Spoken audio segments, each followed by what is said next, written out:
गुरुमुख सजन मंडी बोलो जयकारा बोलिए श्री गुरु महाराज की जय।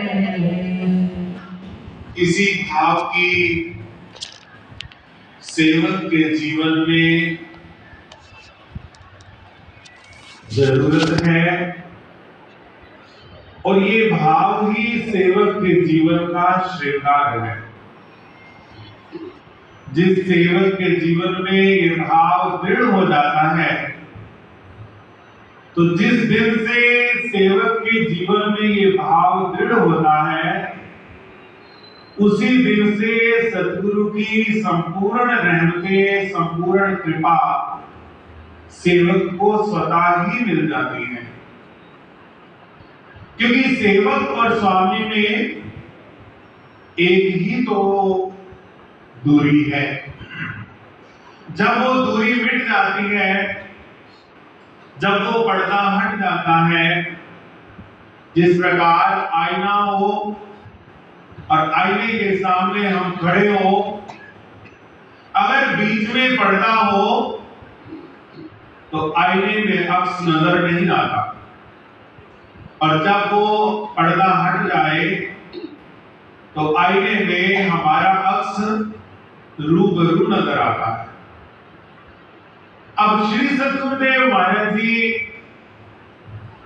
इस संसार में परम पिता परमात्मा का साकार स्वरूप है, और सद्गुरु के पास संसार की हर वस्तु है।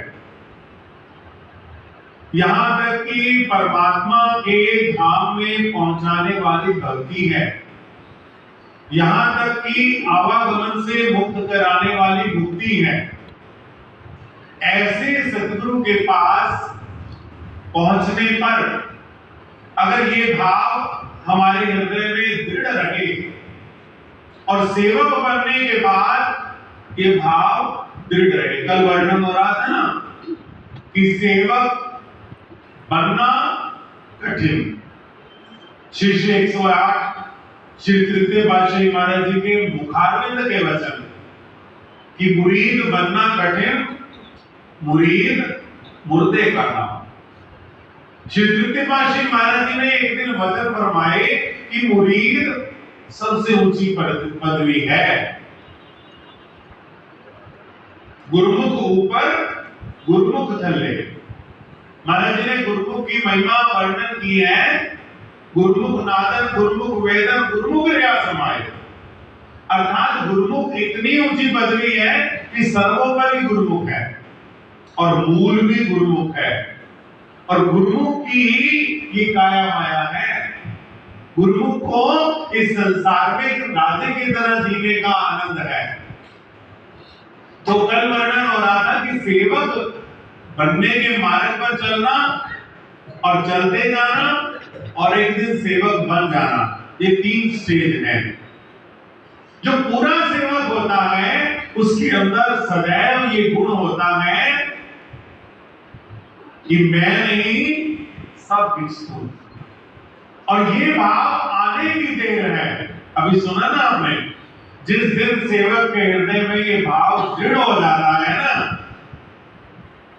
तब उसे सब कुछ मिल जाता है। महाराज जी वर्णन करते हैं ना, जब लग जाए मैं किछ करता,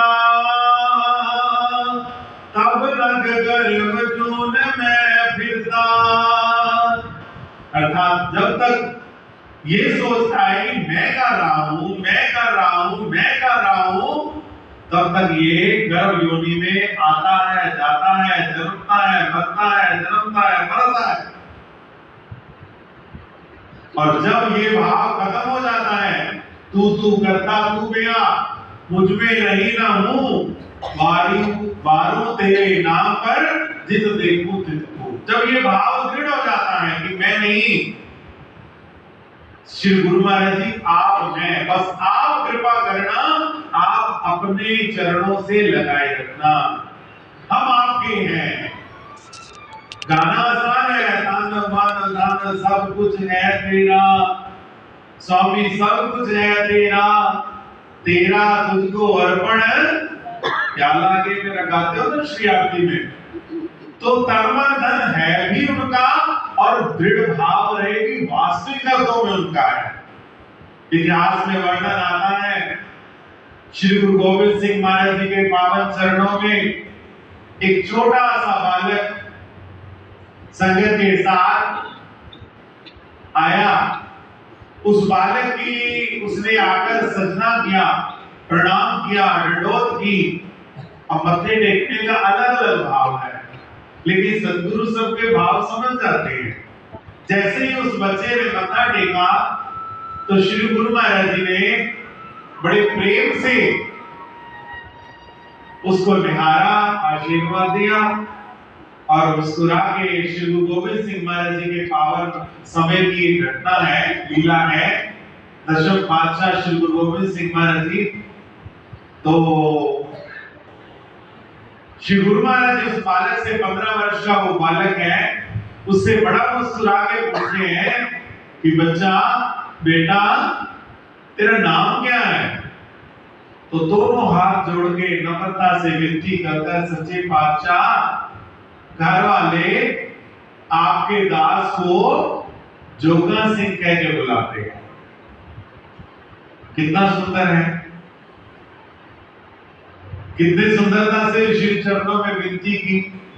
जैसे ही श्री गुरु गोविंद सिंह महाराज जी ने बच्चे का ये भाव सुना, एकदम मौज में आ गए। उसके दोनों हाथ पकड़कर फरमाते हैं, अच्छा